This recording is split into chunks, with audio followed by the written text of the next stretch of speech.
নমস্কার বন্ধুরা, মা কালকে বানিয়েছিল চাল পটল, আর এটা বানানো খুবই সহজ। প্রথমেই চালটা ধুয়ে ভিজিয়ে রাখলাম, তারপর পটলের খোসা ছাড়িয়ে ভালো করে এইভাবে ফুলের পাপড়ির মতো কেটে নিলাম।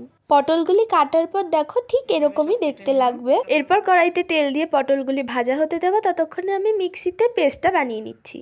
এবার মিক্সিতে জিরে, আদা কুচি, দারচিনি, তেজপাতা এবং টমেটো, হলুদ, গোটা গরম মশলা ও জল দিয়ে ভালো করে পেস্টটা বানিয়ে নেব। এরপর পটলগুলোকে ভেজে সেই তেলেই তেজপাতা, এলাচ, দারচিনি, লবঙ্গ এবং কাজু কিশমিশ দিয়ে ভালো করে ভেজে নেব। এরপর করে রাখা পেস্টটি ঢেলে দিয়ে ভালো করে মশলাটিকে কষিয়ে তাতে চালটি দিয়ে ভালো করে নাড়িয়ে চাড়িয়ে বেশ হালকা করে ভেজে নেব। এরপর ওতে ঘি দিয়ে দেবো এবং দেওয়ার পর ভালো করে নাড়িয়ে চাড়িয়ে, যাতে জলটা বেশি বা কম কোনোটাই না হয়, একদম পারফেক্ট অনুযায়ী জলটা দিতে হবে।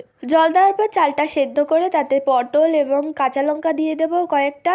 তোমরা যারা কাঁচা লঙ্কা খাও না তারা এটা স্কিপ করতে পারো। এরপর ঢেকে ভালো করে ফুটিয়ে নিয়ে দেখো এটা কত সুন্দর তৈরি হয়ে গেছে। এবার এতে চিনি এবং গোলমরিচ গুঁড়ো দিয়ে ভালো করে নাড়িয়ে চাড়িয়ে 2 মিনিট রাখলেই রেডি আমাদের চাল পটল। এটা খেতে জাস্ট অসাধারণ হয়েছিল, তোমরাও ট্রাই করো।